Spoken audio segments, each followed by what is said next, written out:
예, 우리 복 받으세요, 새해 복 많이 받으세요 이런 말씀을 이렇게 많이 합니다. 우리나라는 복을 이렇게 좋아하기 때문에 이제 이게 밥그릇 뚜껑에도 이제 복이라고 써 있고 숟가락에도 이제 복이라고 써 있어서 이제 참 복을 좋아하는 이렇게 민족입니다. 그런데 어, 우리 참담복이 오늘 그 끝절에 나오 있죠? 하나님을 그죠? 자기 하나님으로 삼는 백성이 복이 있도다. 참담복은 하나님과 이게 관계성, 하나님과 언약 관계에 있는가, 그게 이제 복의 시작이라는 것입니다. 그렇기 때문에 어, 이제 오늘 본 말씀 1절에 우리를 구원하여 주옵소서. 먼저 우리가 구원받은 하나님의 백성이 돼야지 이제 복이 시작된다는 것입니다. 그런 것이 없는 복, 세상적인 이제 어떤 지위와 명예와 이제 물질과 건강 이런 것들이 있을지라도 그런 것들은 다 헛된 것이다. 모든 것을 다 소유한 솔로몬이 전도서 1장 2절에 이렇게 말씀하고 있습니다. 전도서 1장 이제 헛되고 헛되며 헛되고 헛되니 모든 것이 헛되도다. 하나님과의 언약에서 떠나 있는 그 복이라는 것은 헛된 것이라는 것입니다. 그래서 우리는 외적인 것이 없을지라도 복된 자인 게 뭐냐면 하나님을 가졌기 때문에 하나님을 가졌다는 것은 다 완성됐다는 것이잖아요. 그 나머지의 외적인 것들은 그 과정 가운데 하나님이 차근차근 주실 것이고 일단 하나님을 언약 백성으로 삼은 하나님의 언약 백성이 된 자들은 복의 시작이 이미 시작되었다는 것입니다. 그래서 그 오늘 마지막 구절에 그렇게 복되다. 하나님의 언약 백성은 복되다. 이렇게 복되다라는 것이 두 번 이렇게 반복적으로 이렇게 나오고 있습니다. 이 시편 144편 오늘 본 말씀은 다윗의 시편입니다. 하나님 앞에 이 이스라엘 백성의 구원과 복을 위해서 이렇게 간구하는 시편입니다. 그래서 많은 신학자들은 이 시편 144편을 예수님이 우리 교회를 향해서 축복하는 그 기도라고 이렇게 정의를 합니다. 그 정도로 이 교회를 향한 축복, 하나님의 언약 백성 이스라엘을 향한 축복, 다윗이 이스라엘 백성들을 향해서 축복하는 내용들로 이렇게 꽉 차 있는 시편이 오늘 본문 144편 시편인 것입니다. 그래서 그 이제 오늘 본문에 띄우지는 않았지만 이 앞절에는 하나님은 우리의 반석이시고 방패시고 요새시고 피난처시다 이렇게 나옵니다. 그러면서 이 시편의 구조 가운데 하나님을 먼저 찬양하고 두 번째로 이제 오늘 10절부터는 하나님의 구원을 우리에게 보내어 주옵소서 이렇게 얘기를 한다는 것입니다. 모든 것이 다 복을 주기 전에는 구원이 먼저 시작되는 것이죠. 이스라엘 백성들도 애굽에서 출애굽을 통해서 구원하여 내시고 그다음에 시내산에서 언약을 삼으시죠. 십계명을 통해서 율법을 통해서 언약 백성을 삼으시고 그다음에 젖과 꿀이 흐르는 가나안 땅으로 가서 축복된 인생으로 이렇게 살게 하시는 것처럼 하나님의 복의 시작은 먼저 구출, 구원에서 이렇게 시작이 된다는 것입니다. 하나님과 어떤 관계 가운데 있는가? 출애굽한 백성들에게 십계명을 통해서 또 성막을 통해서 언약을 백성으로 삼으시고 예배를 받으시고 그 성막에 하나님이 임재해 주셨다는 것입니다. 그러니까 하나님 우리에게 참된 복을 인도하시기 위해서 먼저 우리와 하나님과의 관계성이 어떤가를 먼저 정립하는 것이 중요하다는 것입니다. 그래서 오늘 이렇게 본 말씀의 11절에 다시 보면 구원해 달라고 처음에는 10절에는 이제 칼, 이게 외적인 위협이라는 거잖아요. 이 외적인 위협도 참 중요한 것 같습니다. 그러니까 어떤 마귀의 영적인 공격들, 그러니까 영적인 전쟁의 원리로 보면 마귀가 이렇게 대놓고 우리 하나님을 흔들어 놓고 어렵게 하는 것들, 그죠? 또 이제 어떤 이 눈에 보이는 것들을 설명하면 지금 뭐 전쟁 같은 게 실제로 많이 일어나잖아요.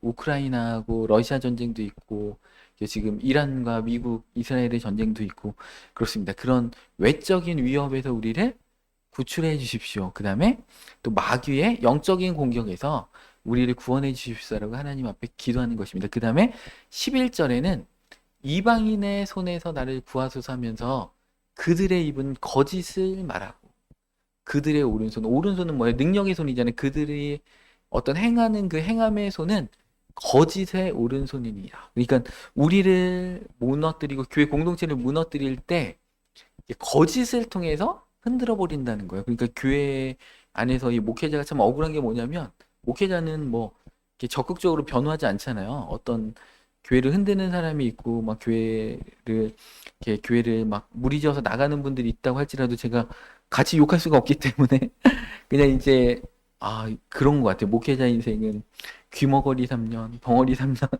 이런 것 같아요. 그런데 어찌됐든 이런 거짓된 것들이 이렇게 교회 공동체나 우리의 가정을 거짓의 것들로 흔드는 것들이 있다라는 겁니다. 그런 거짓된 오른손으로 그런 이렇게 교묘하게 흔들어 버리는, 그러니까 눈에 보이는 공격도 있고 눈에 안 보이는 교묘한 거짓을 통한 흔드는 것들이 있는데, 그러한 것들 또 직장에서도 마찬가지잖아요. 직장에서도 기죠. 누가 나의 능력을 시기 질투해가지고 뭔가 이렇게 뒷담화라든지 막 모함하거나 기죠.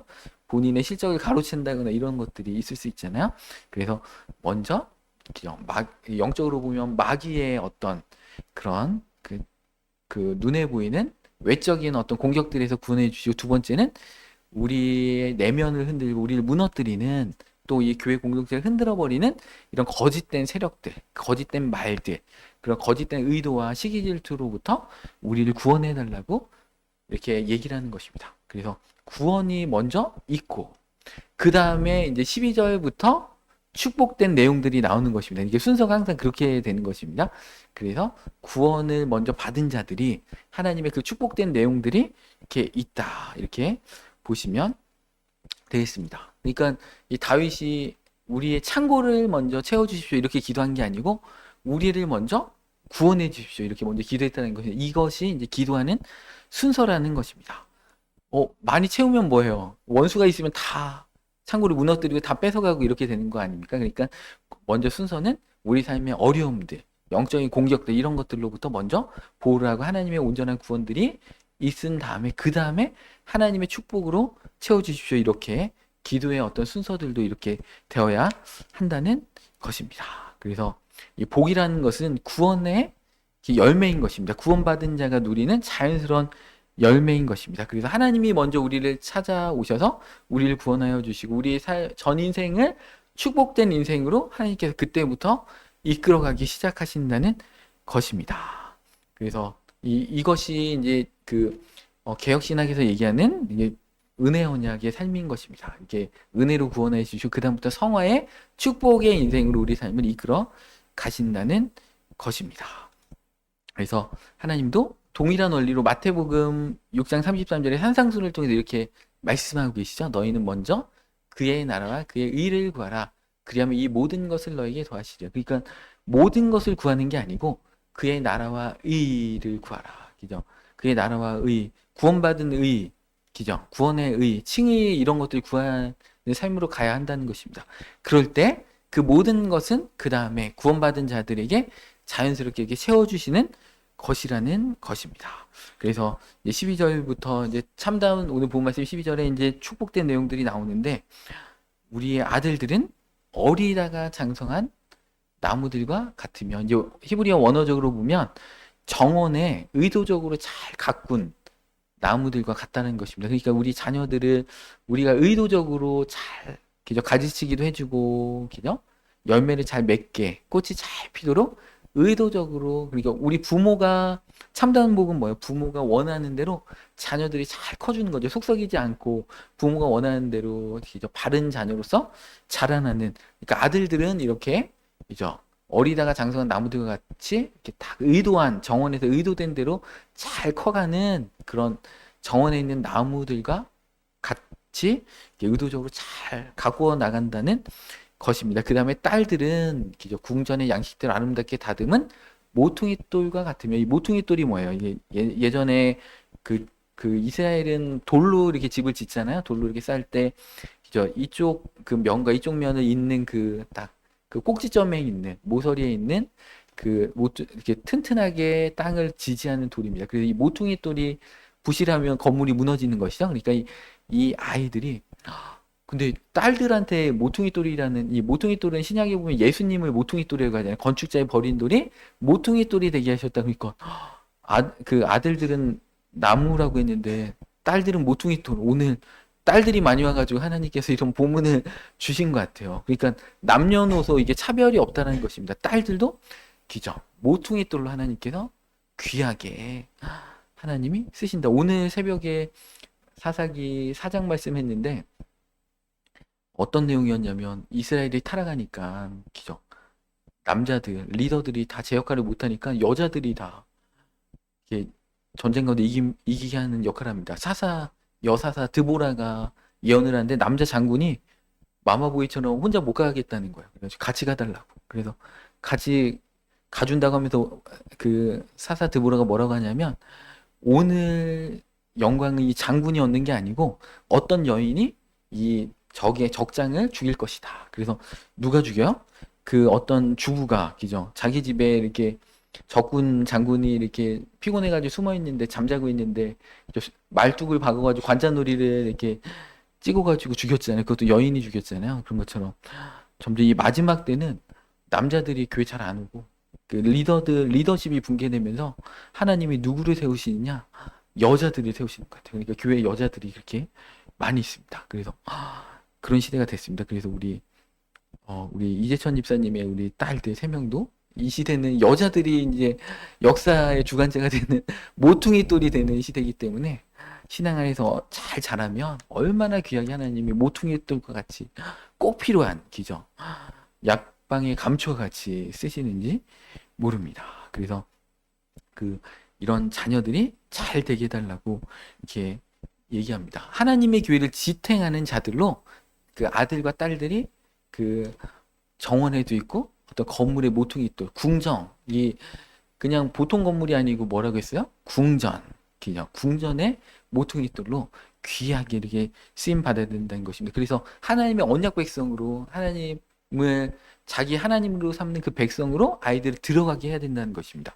그게 이게 필수 불가결한 조건이라는 것입니다. 그래서 신명기 6장 6절에 자녀들에게 이렇게 그죠? 오늘 내가 내게 명하는 이 말씀을 너는 마음에 새기고 부모들은 그 마음에 새기고 네 자녀에게 부지런히 가르치며 집에 앉았을 때든지 길을 갈 때든지 누워 있을 때든지 일어날 때든지 이 말씀을 강론할 것이며 그러니까 성경에 이렇게 아이들에게 자녀들에게 말씀을 가르치라고 했기 때문에 우리 자녀들은 아빠 엄마가 성경 얘기를 하면 또 잔소리하네 이렇게 하면 안 됩니다. 왜냐하면 이 성경에 하나님이 자녀들에게 이렇게 부지런히 가르쳐라. 집에 앉았을 때든지 길을 갈 때든지 누워 있을 때든지 일어날 때든지 이 말씀을 강론할 것이며 이렇게 했기 때문에 그 말씀을 순종해서 가르치는 것이지 나도 클 만큼 컸는데 왜 얘 잔소리하고 그래? 그러면 안 된다. 성경에 부모가 자녀들에게 말씀을 가르치라 이렇게 돼 있기 때문에 그렇다라는 것입니다. 그래서 우리 어린 자녀들을 통해서 하나님의 나라가 모퉁이 되어서 이렇게 든든히 세워나가기 시작할 것입니다. 이것이 자녀들의 진정한 복이라는 것입니다. 우리 자녀들이 믿음 안에서 잘 커가는 복보다 더 큰 복이 없겠죠. 그래서 그런 복으로 하나님이 우리 가정을 먼저 우리 가정의 어떤 어려움들 가운데 우리를 구원해 주시고 하나님이 우리를 자녀 삼아주고 우리 이 가정을 하나님의 언약을 맺은 그 가정으로 이렇게 삼아 주신 다음에 우리 먼저 첫 번째 복은 자녀들이 잘 되는 신앙 안에서 참된 복으로 들어가는 그런 복을 주신다는 것입니다. 그 다음에 오늘 본 말씀 13절에 경제적인 풍요를 주신다는 것입니다. 우리의 곳간에는 백곡이 가득하며 그죠? 이 백곡이 가득하다는 것은 이 종류 저 종류 막 창고에 별의별 곡식들이 그죠? 별의별 과일들이 다 가득하다는 것입니다. 그리고 우리의 양은 천천과 만만으로 번성하며 풍성하다는 것이죠. 어떤 물질과 돈과 이런 자원들이 풍성하다는 것입니다. 그런데 이 표현이 뭐냐면 나의 곳간 기죠. 이렇게 나의 양이라고 안 하고 우리의 곳간, 우리의 양. 기죠. 주기도문도 우리에게 일용할 양식을 주옵소서. 그러니까 나만 잘 먹고 나만 부자 된다 이렇게 기도하면 안 되고 우리 교회 공동체 다 하나님 앞에 물질의 축복 이렇게 받길 원합니다. 이렇게 해서 같이 복의 어떤 영역으로 다 들어가야 한다는 것입니다. 그래서 이 공동체 기도예요. 기도는 그래서 우리의 곳간에는 백곡이 가득하며 우리의 양은 들에서 천천과 만만으로 번성하며 이렇게 반복적으로 이렇게 말씀하고 있습니다. 그래서 성령님이 임했을 때는 정말 이 모든 물질에 대해서 같이 이렇게 부족한 자들이 나눠주고 이런 공동체라는 것입니다. 그래서 사도행전 22장 44절 말씀에도 보면 믿는 사람이 다 함께해서 모든 물건을 서로 통용하고 그러니까 내가 어떤 물건이 있는데 이게 다른 분들한테 물질적인 아니면 어떤 그 부분에 필요가 보이면 이렇게 같이 나누는 삶을 성령 충만한 우리 초대교회 성도님들은 그렇게 살아갔다라는 것입니다. 그래서 이러한 물질의 축복으로 진정으로 들어가려면 우리 레위기 26장이나 신명기 28장에 보면 그죠? 하나님의 말씀에 순종하면 떡 반죽 그릇이 복을 받고 그죠? 그 광주리도 복을 받고 들어가도 나가도 복을 받고 그죠? 성읍에서도 복을 받고 들에서도 복을 받는다고 했잖아요. 그러니까 하나님의 언약 백성으로서 참다하게 하나님의 언약 가운데 붙잡혀 있는가 그 말씀의 원리대로 살아가고 있는가 그것이 우리의 물질의 축복을 결정하는 중요한 어떤 조건이 된다는 것입니다. 하나님은 우리의 모든 필요한 것들을 다 아시죠. 그러니까 우리가 언약 가운데 들어가면 하나님은 다 주신다. 우리 마태복음 6장 32절 말씀 보겠습니다. 너희는 무엇을 먹을까 입을까 마실까 염려하지 말라 하면서 마태복음 6장 32절 예, 마태복음 이는 다 먹을 것 마실 것 의식 주는 이방인들이 구하는 것이라 너희 하늘 아버지께서 이 모든 것이 너희에게 있어야 할 줄을 아시느니라. 그러니까 하나님이 다 아시기 때문에 우리의 어떤 의식주나 필요한 어떤 물질이나 이런 것들에 너무 집중하지 말고 그죠? 하나님의 언약 가운데 들어가는 데 집중하라. 그러면 하나님께서 반드시 채워주신다는 것입니다. 그리고 오늘 본 말씀 14절로 다시 돌아오면 그죠? 우리의 숫소는 무겁게 실었으며 그죠? 그 어떤 물건을 나르는 곡식을 나르는 숫소가 무겁게 실었다는 것입니다. 그러니까 얼마나 수확이 풍성한 거죠? 그러니까 이 하나님 나라의 복은 불로소득이 아니에요. 그냥 이렇게 가만히 로또 맞아가지고 이렇게 돈을 벌고 이게 아니고 자기의 삶의 현장에서 농사를 짓는 현장에서 스스로에게 이제 그 무겁게 실을 정도로 그냥 자기의 직업의 영역에서 하나님 복을 주신다는 거예요. 그러니까 자기 직업의 영역에서 최선을 다하고 열심히 하면 내가 손대는 그 모든 곳에 수고한 대로 하나님께서 거두게 하시는 몇 배로 거두게 하시는 일들이 우리 이삭이 그랬잖아요. 이삭이 손은 대는 것마다 100배로 결실하고 그런 일들이 있었던 것처럼 우리 손이 닿는 모든 것들마다 하나님의 축복이 있는 것입니다. 그래서 갑자기 하나님의 복은 갑자기 잠자다가 로또 맞는 게 아니고 우리의 숫소, 우리 숫소가 그 수레에 무겁게 실는 것입니다. 우리의 직업의 영역에 복받을 일들을 해야 되겠죠. 근면성실하게, 그죠? 우리 막 등쳐먹지 않고 사기치지 않고 성실하게 우리 삶의 영역 가운데 있을 때 하나님께서 우리의 어떤 직업의 영역을 통해서 놀라운 복으로 무거울 정도로 막 무겁게 실는 그 역사를 해주신다는 것입니다. 그래서 우리를 침례해서 적군이 쳐들어오지도 않고, 그죠? 우리가 나아가 막는 일이 없으면 우리가 막 갑자기 또 예비군으로 끌려가가지고 전쟁하러 나갈 일도 없게 해주신다. 우리 거리에는 슬피 부르짖음이 없을 때, 그러니까 막 전사자나 부상자들이 있어서 울부짖는 일들이 없는 참된 샬롬의 평안으로 하나님이 인도해 주신다는 것입니다. 그러니까 직업의 영역 가운데 복을 주시고 전쟁으로부터 지켜주시고 그다음에 이제 그런 어떤 이런 그 어떤 전쟁을 통한 어떤 그 죽음의 어떤 고통을 겪지 않게 해주시는 참된 샬롬의 평안으로 하나님께서 우리의 사회를 정의롭게 하신다는 것입니다. 그래서 사회가 정의로워야 되겠죠. 우리나라가 정의롭지 않잖아요. 갑자기 아직 우리나라 그 기름값에 그 어떤 중동에서 오는 기름들이 이렇게 뭐 비싸게 아직 사지도 않고 그런 것들이 우리나라에 그렇게 반영되지도 않았는데도 막 주유소에서 리터당 300원씩 하루 아침에 뭐 올리잖아요. 근데 주유소가 문제가 아니고 그 정유사들이 그렇게 또 비싸게 판다고 하더라고요. 그래서 주유소보다는 이제 정유사들이 그렇게 한다고 해서 이제 정부에서는 막 강력 경고하고 있잖아요. 그 반드시 뿌리 뽑겠다 막 이러면서 하고 있는데 사회 정의가 있어야 되겠죠. 그런 게 진정한 샬롬의 평안이라는 것입니다. 또 개인이 안전해야 되겠죠. 막 자다가 갑자기 폭탄 맞고 이런다고 하면 샬롬이 아니잖아요. 또 우리의 직업의 영역들 가운데 그 충분한 어떤 공급들이 있는 숫소가 무겁게 실는 이런 것들이 다 두루두루 충족됐을 때 샬롬의 평안이 있는데 하나님의 언약 백성 가운데 이런 샬롬의 평안으로 하나님께서 인도해 주시겠다. 오늘 시편 144편을 통해서 약속해 주고 계십니다. 그러니까 세 가지 축복이었죠. 그러니까 자녀들이 정말 하나님 안에서 참된 복으로 들어가는 축복. 그다음에 물질의 축복을 주시고 그다음에 샬롬의 평안으로 우리의 삶을 언약 백성들에게는 이렇게 인도해 주신다는 것입니다. 그래서 이 평안은 나태한 자들한테 주시는 게 아니에요. 그냥 일도 안 하고 그죠? 스스로에게 뭔가 이렇게 곡식을 얻게 할 만한 일들을 하나도 안 하고 놀고 먹고 이런 자들에게 평안을 주시는 게 아니고 복 있는 공동체는 믿음 안에서 열심으로 그죠? 하나님 축복해 주실 것을 믿고 달려가는 자라는 것입니다. 그러할 때 수확도 하게 해주시고 수확한 것을 뺏기지도 않게 해주신다. 그러니까 불로소득은 금방 물질이 뺏기는 거란 것이죠. 숫소에 무겁게 실지 않고 자기 직업 현장에서 열심히 하지 않으면 그런 것들은 누군가가 와서 침노해 버린다는 것이나 빼앗아 간다는 것입니다. 그래서 슬피 울게 된다는 것입니다. 그러니까 참다운 축복은 나태함이 아닙니다. 하나님 나라를 위해서 열심히 살고 직업의 현장에서 열심히 살고 그러니까 주말에는 교회 봉사도 열심히 하고 그죠? 주일 예배 생활도 열심히 하고 또 이게 평일에는 직업의 현장에서 열심히 사회 구성원으로서 일하고 믿는 자로서 본이 되고 이런 삶을 사는 자들에게 하나님이 샬롬의 평안을 준다는 것입니다. 그러면서 이러한 백성은 복이 있나니 이렇게 얘기하고 있습니다.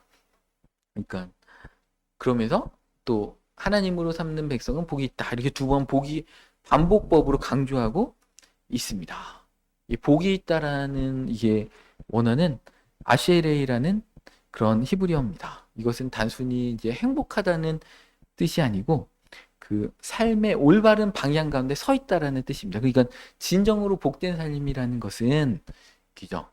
이게 단순히 행복하고 막 좋고 이런 게 아니고 하나님과 이렇게 바른 관계, 언약을 맺고 있는 그 관계 가운데 있는 자가. 그래서 시편 1편에도 복 있는 사람은 여호와의 말씀을 주야로 묵상하는 자죠. 악인의 꾀를 쫓지 않고 죄인의 길에 서지 않고 오만한 자의 자리에 앉지 않는 자. 그게 복 있는 자라고 했잖아요. 그러니까 이 복이 있다는 뜻에는 바르게 살다는 어떤 뜻이 내포되어 있다는 것입니다. 그러니까 우리가 하나님의 참다운 언약 가운데 복 가운데 있는 자는 어떻게 우리가 걷고 있는 신앙의 궤도가 궤적이 바르게 가고 있는가 이것을 봐야 한다는 것입니다. 그래서 그것이 바로 여호와를 자기 하나님으로 삼는 백성이라는 것입니다. 그래서 삶의 올바른 방향 가운데 있다라는 것입니다.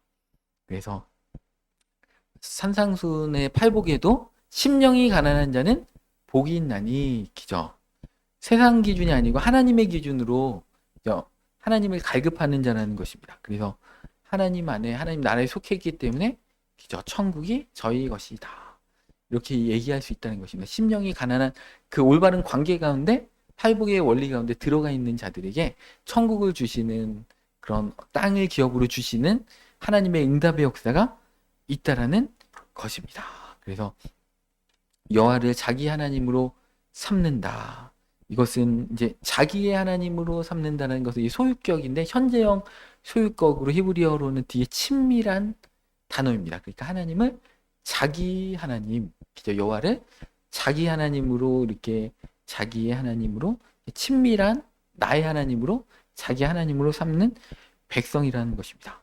그래서 이 언약 관계 하나님이 우리 하나님이 되신다는 언약 관계는 이 아브라함으로부터 모세로부터 다윗으로부터 예레미야까지 이렇게 쭉 가다가 예수님을 통해서 우리까지 오는 그 언약의 이렇게 과정들이 있습니다. 그래서 그 하나님이 이제 계시록에 보면 그 마지막 때는 그죠 하나님이 그들을 백성 삼으셔서 친히 이제 하나님이 장막이 하나님 백성들 가운데 있고 하나님의 장막이 백성들과 함께 하신다. 그들의 눈물을 닦아주신다고 했습니다. 그런 것처럼 끊임없이 언약의 관계들이 이제 해서 이제 계시록 시대에는 진정한 성취가 이제 있는 일들이 일어납니다.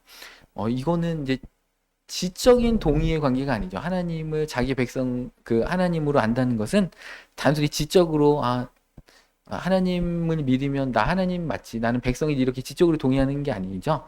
인격적으로 친밀한 관계에 들어간다는 것입니다. 지적인 동의는 귀신들도 하는 거잖아요. 우리 야고보서 2장 19절에 보면 이렇게 나옵니다.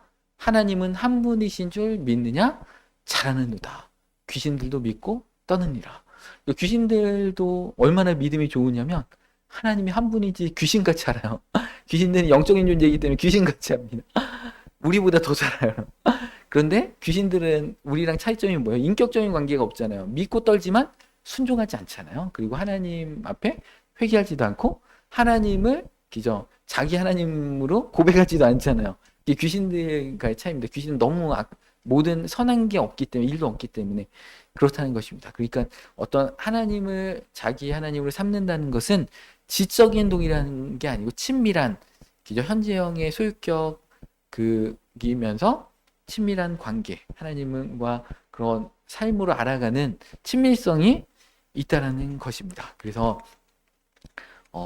그런 관계 가운데 친밀한 관계로 우리가 들어가야 되는데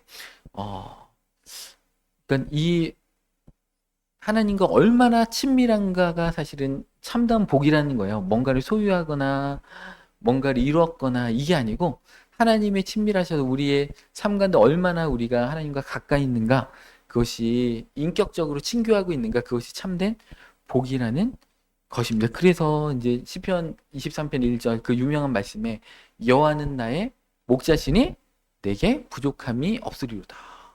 그러니까 이 여호와라는 뜻은 언약의 하나님이죠. 그 언약을 성취하시는 하나님이라는 뜻이잖아요. 그 언약을 성취하신 그 하나님이 나의 목자가 되어 주셨기 때문에 나에게는 앞으로 더 이상 부족함이 없다는 것입니다. 이런 고백이 하나님은 나의 하나님으로 고백하는 그 백성의 어떤 삶이라는 것입니다. 그래서 그 하나님이 함께 있기 때문에 어떤 형편에서도 하나님 안에서 자족하는 법을 빌립보서 3장 1절에 그 바울이 배웠다 이렇게 하잖아요. 빌립보서 4장 13절 말씀 보겠습니다. 내게 능력 주시는 자 안에서 내가 모든 것을 할 수 있느니라. 내가 하나님 안에 있고 하나님이 내 안에 계시기 때문에 하나님 안에서 내가 모든 것을 할 수 있다는 것입니다. 이게 이제 진정으로 복된 하나님을 소유한 복된 삶으로 들어간다는 것입니다. 우리 웨스터민스터 소요리 문답 제1문이 그거잖아요. 사람의 제일 되는 목적이 무엇인가? 그죠? 하나님을 영화롭게 하고 영원히 그를 즐거워하는 것. 그죠? 그 하나님을 즐거워하는 것 자체가 그게 복이라는 거예요. 하나님이 복이기 때문에 하나님을 즐거워하는 게 삶의 가장 그 우리를 하나님이 창조하신 첫 번째 목적이라는 것입니다. 그래서 이 순간에 우리가 정말 하나님을 원하고 있는가, 하나님이 주시는 선물을 원하고 있는가 한번 이렇게 곰곰이 생각해 봤으면 좋겠습니다. 그래서 다윗이 시편 27편 1절에 이렇게 고백합니다. 여호와가, 그러니까 하나님이 나의 빛이고 나의 구원이시니 내가 누구를 두려워하리요. 여호와는 내 생명의 능력이시니 내가 누구를 무서워하리요. 그러니까 하나님의 존재 자체가 빛이시고 구원이시고 생명의 능력이시기 때문에 두려워할 필요가 없다라는 것입니다. 그래서 예수님께서 이제 신약 시대 때 오면서 그리스도의 그 십자가로 이것을 완전하게 우리 가운데 성취해 주셨다는 것입니다. 우리 갈라디아서 3장 13절 말씀 보겠습니다. 그리스도께서 우리를 위하여 저주를 받은 바 되사 율법의 저주에서 우리를 속량하셨으니, 그러니까 십자가를 통해서 우리의 저주를 다 가져가시고 14절에 이는 그리스도 예수 안에서 아브라함의 복이 이방인에게 미치게 하고 또 우리로 하여금 믿음으로 말미암아 성령의 약속을 받게 하려 함이라. 예수님의 십자가를 통해서 우리에게 아브라함의 복을 똑같이 복의 근원이 되는, 너를 축복하는 자는 축복하고 너를 저주하는 자는 저주하게 하는 그 축복을 동일하게 해주시고 성령의 약속을 우리 가운데 주셨다라는 것입니다. 그죠? 그래서 이런 복으로 그리스도 안에서 십자가를 통해서 우리에게 진정한 복으로 하나님이 들어가게 하신다. 그죠? 구약 때는 하나님의 백성이었는데 이제 신약 때 되면 어떻게 됩니까? 하나님과 친밀한 자녀, 아빠 아버지라 부르는, 로마서에는 아빠 아버지라 부르잖아요. 예수님도 산상수훈에서 아빠 아버지, 너희의 아버지, 이렇게 구약시대 때는 언약적인 관계, 민족적인 관계에서 아버지라는 표현이 잠깐 쓰인 적이 있었지만 개인적인 친밀한 1대1의 관계는 아니었는데 신약시대 때 돼서는 아빠 아버지의 관계로 바뀌었다는 것입니다. 그래서 요한복음 1장 12절에 뭐라고 돼 있어요? 영접하는 자, 그 이름을 믿는 자들에게는 하나님의 자녀가 되는 권세를 주셨으니, 그러니까 하나님의 백성이 되는 그 축복이 신약 시대 때 되면 더 강화됐다는 거예요. 아빠 아버지 1대1의 관계, 아빠와 자녀의 관계로 더 강화됐다라는 것입니다. 요한복음 20장 28절에도 도마가 이렇게 개인적으로 친밀한 고백을 합니다. 요한복음 20장 28절 도마가 대답하여 이르되 나의 주님이시오 나의 하나님이시니이다. 자기의 친밀한 1대1의 관계로 예수님을 드디어 도마가 의심 그 많은 도마가 그것을 깨닫게 됐다라는 것입니다. 그래서 이 복의 자리로 예수님은 저주를 다 짊어지시고 우리 복된 인생 가운데 우리를 이렇게 초청하셨다라는 것입니다. 그래서 참다운 복은 오늘 본 말씀처럼 여호와를 자기 하나님으로 삼는 백성이 복된 백성인데 첫 번째 복의 그 구원의 조건이 뭐예요? 구원. 우리가 구원받은 자로서 하나님 우리를 구원하여 주십시오. 우리 삶을 우리 삶 가운데 역사하여 주십시오. 이렇게 고백할 때 하나님의 구원의 내용이 첫 번째는 자녀가 잘 되는 것. 그리고 물질적인 풍요, 그 다음에 공동체의 샬롬의 평화를 하나님이 주시는데 그게 다 하나님의 언약의 관계성 가운데 주신 거라는 것입니다. 예수님이 십자가 위에서 다 이루었도다. 그 관계는 다 막힌 담을 다 허시고 휘장을 다 찢어버리시고 우리를 하나님의 그 지성소까지 그 성막의 지성소까지 우리를 초청하시는 것들을 다 이루어 주셨다라는 것입니다. 우리는 정말 무엇을 하나님으로 삼고 있는가? 그러니까 하나님을 나의 참다운 하나님으로 삼는 백성인가 아니면 우리가 말로는 그렇게 하지만 사람들의 인정에 아니면 우리의 어떤 성취와 능력에 우리의 관심이 있는가 한번 돌이켜봤으면 좋겠습니다. 우리는 하나님을 날마다 선택해야 됩니다. 여호수아도 그랬잖아요. 너희가 누구를 선택할 것인가? 나와 내 집은 여호와를 섬기겠다. 그 마지막 설교 통해서 이렇게 선택을 촉구했던 것처럼 우리 삶의 모습들 가운데 우리 매일매일 살아갈 때 하나님을 우리가 하나님으로 선택하고 있는가? 아니면 우상의 것들, 우리의 탐욕이나 물질이나 우리의 성취들, 나의 능력들, 나의 인정, 그냥 스펙이나 이런 것들을 우리 하나님으로 섬기고 있는가? 그게 어떤 만몬이라는 어떤 단어를 통해서 예수님이 물질을 신과 동격화시키면서 하나님과 재물 만몬신을 겸하여 섬길 수 없다 이렇게 얘기하시잖아요. 그러니까 우리가 참다운 복으로 들어가기 위해서는 참다운 구원과 그런 샬롬의 복으로 들어가기 위해서는 우리 삶의 진정한 주인이 누구인가? 이게 만몬인가? 성공인가? 성취인가? 뭐 돌이켜 봤으면 좋겠습니다. 이 다윗이라는 인물 오늘 시편 144편을 쓴 다윗은 어떻게 보면 좀 부족한 자였잖아요. 간음죄를 저지르고 살인죄도 저지르고 어떻게 보면은 9시 뉴스에 막 나올 만한 도배를 할 만한 그런 흉악범이었는데 그럼에도 불구하고 다윗의 정말 장점은 뭐예요? 그런 잘못된 그 자리에서 정말 회개의 자리로 하나님께 언제든지 하나님의 그 구원의 은총을 노래하면서 하나님 앞에 담대하게 나와서 진정한 회개를 통해서 그 관계를 회복했다라는 것입니다. 그것이 어떤 다윗의 장점인 것처럼 우리가 이렇게 삶의 현장이나 그런 곳에서 빛과 소금 된 사명을 너무나 훌륭하게 감당하기 때문에 하나님의 언약 백성이 아니고 우리의 마음의 태도와 자세가 하나님을 의지하는 삶으로 끊임없이 들어가고 우리가 순간적은 실패하고 넘어질 수 있을지라도 우리가 하나님을 끝까지 붙들고 그 구원의 은총을 노래하는 것이 하나님의 자녀요 하나님의 백성인 그 삶의 증거라는 것입니다. 그래서 여호와가 우리의 하나님이시라는 것을 그 하나님을 우리가 붙들어야 된다는 것을 우리가 다시 한번 이렇게 고백하며 나갔으면 좋겠습니다. 그렇게 할 때 우리 자녀들이 든든한 나무로 서고 이건 우리의 가정과 자녀가 축복받는 제 첫 번째 조건은 우리가 하나님의 언약 가운데 백성으로서의 삶을 자녀로서의 삶을 잘 살고 있는가요? 그럴 때 우리 자녀들이 잘 되는 것이고 우리 공동체가 풍요로우신 것이고 그 다음에 우리 물질적으로도 하나님이 공급해 주신다는 것입니다. 그래서 그 하나님의 놀라운 축복 가운데 우리 금요 예배 이 자리에 오신 모든 성도님들 가운데 하나님의 언약 백성으로서의 하나님이 주시는 놀라운 그 구원의 내용과 그죠? 구원의 그 언약이 언제나 이렇게 함께 하시기를 이 시간 축원합니다.